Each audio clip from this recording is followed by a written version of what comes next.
एक हैवान दरिंदा युवक जो एक के बाद एक 3 महिलाओं के साथ पहले शारीरिक संबंध बनाता है और उसके बाद वो उनकी हत्या कर उनकी लाश के टुकड़े कर शहर के अलग अलग हिस्सों में फेंक देता है। वो 5 लोगों की और हत्या करने वाला था, लेकिन उससे पहले वो पकड़ा जाता है। लेकिन बड़ा सवाल कि वो आखिर हत्याएं क्यों कर रहा था, उसके पीछे क्या वजह थी, और पूरी घटना जानकर आप भी चौंक जाएंगे। तो चलते हैं और जानते हैं पूरा मामला। सुबह 6 जून की सुबह कर्नाटक के माल्या टाउन में एक शख्स को वहां पर एक लाश दिखती है जिस पर मक्खियां भिनभिना रही थी। वो फौरन पुलिस को फ़ोन कर देता है। पुलिस मौके पर पहुंचती है, लाश को कब्जे में ले लेती है, लेकिन लाश का सिर्फ आधा अधूरा हिस्सा था, ऊपर का हिस्सा लाश का गायब था। पुलिस लाश के दूसरे हिस्से को वहां पर आसपास इलाके में ढूंढ रही थी। पुलिस को यकीन था कि लाश का दूसरा हिस्सा भी मिल जाएगा, लेकिन पुलिस इधर छानबीन कर रही थी कि पुलिस के पास फ़ोन आता है कि उसी जगह से 25 किलोमीटर दूरी पर एक लाश का टुकड़ा और मिला है। पुलिस को लगता है कि शायद इसी लाश का दूसरा हिस्सा होगा और पुलिस उस दूसरे हिस्से के पास पहुंचती है, लेकिन जब जाकर देखती है तो वो भी एक महिला की लाश थी और उसका भी वही हाल था जो पहले वाली लाश का था। उसका भी सिर्फ निचला हिस्सा था, ऊपर का हिस्सा गायब था। अब पुलिस के सामने 2 महिलाओं की लाशें थीं और वो भी दोनों अलग अलग, लेकिन बड़ा सवाल था कि आखिर ये लाशें किसकी हैं। और पुलिस दोनों महिलाओं की शिनाख्त करवाने के लिए लगभग 10,000 पर्चे छपवाती है और वो आसपास के गाँव में बंटवा देती है। क्या हो सकता है कोई बाहर निकल कर आए और महिला की शिनाख्त कर ले, लेकिन पूरा 1 महीना गुजर चुका था, पुलिस के हाथ अभी भी खाली थे। पुलिस अब उन महिलाओं के बारे में पता कर रही थी जिनकी उम्र 25 से 35 साल के बीच थी और जो 7 तारीख से लगभग 11 तारीख के बीच में गायब हुई थी। उन सब महिलाओं के बारे में पता करना पुलिस के लिए बेहद मुश्किल का काम था, लेकिन पुलिस एक एक घर में जाकर उन महिलाओं के बारे में पता कर रही थी। वहीं एक गाँव में पुलिस पहुँचती है और एक महिला के बारे में पता करती है जो 6 तारीख को गायब हुई थी, और उसकी फैमिली वाले महिला के फ़ोटो दिखाते हैं। महिला के बहुत सारे फ़ोटोज़ को सामने रख कर पुलिस को दिखा रहे थे, लेकिन अचानक से पुलिस की नज़र एक फ़ोटो पर पड़ती है, क्योंकि महिला जो कपड़े पहने हुई थी वही कपड़े उस महिला की लाश पर भी मिले थे। अब एक महिला की लाश की शिनाख्त हो चुकी थी और पुलिस को ये भी यकीन था कि दोनों महिलाओं की हत्या करने वाला शख्स भी कोई एक ही है। और पुलिस अब उस महिला की कॉल डिटेल्स निकालती है कि आखिरी बार उसकी बातचीत किससे हुई थी।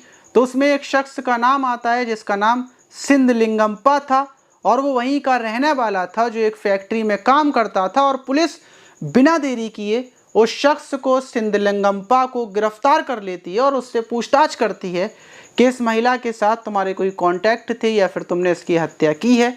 तो वो बोलता है कि मैं तो इस महिला को जानता भी नहीं हूँ।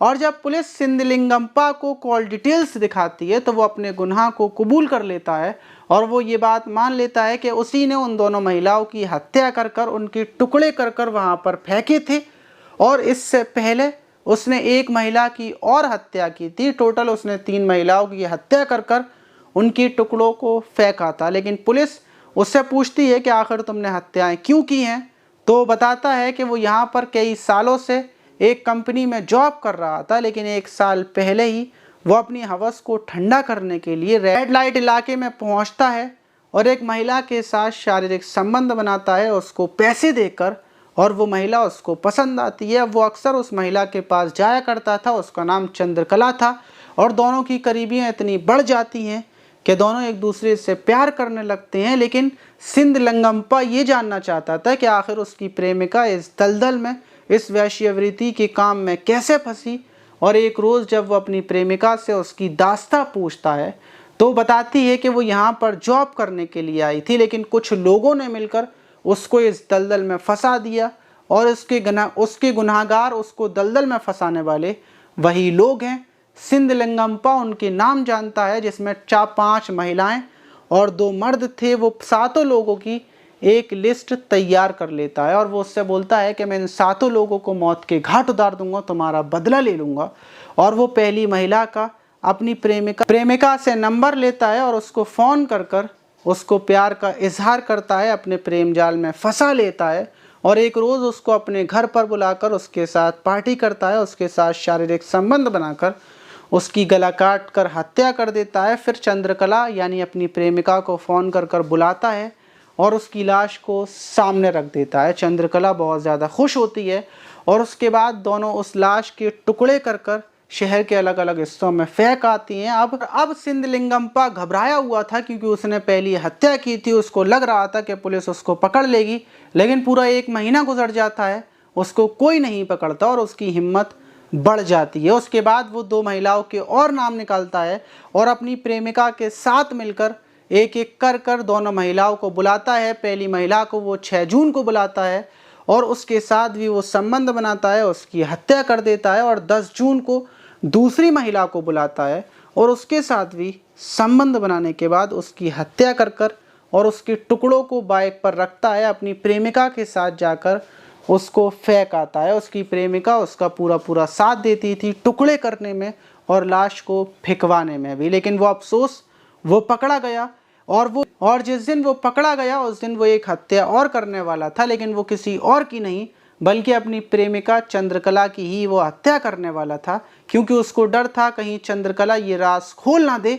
और उसकी राज को सिर्फ चंद्रकला जानती थी, इसलिए वो चंद्रकला की हत्या की साजिश रच चुका था, लेकिन अफसोस वो पकड़ा गया। वहीं चंद्रकला को जब ये बात पता चलती है तो वो भी बहुत ज़्यादा हैरान होती है। पुलिस दोनों को उठाकर जेल में डाल देती है। वो लोग सारी ज़िंदगी जेल में रहेंगे। लेकिन आप इस घटना पर क्या बोलना चाहेंगे कमेंट बॉक्स में ज़रूर बताइएगा। मिलते हैं किसी और वीडियो में।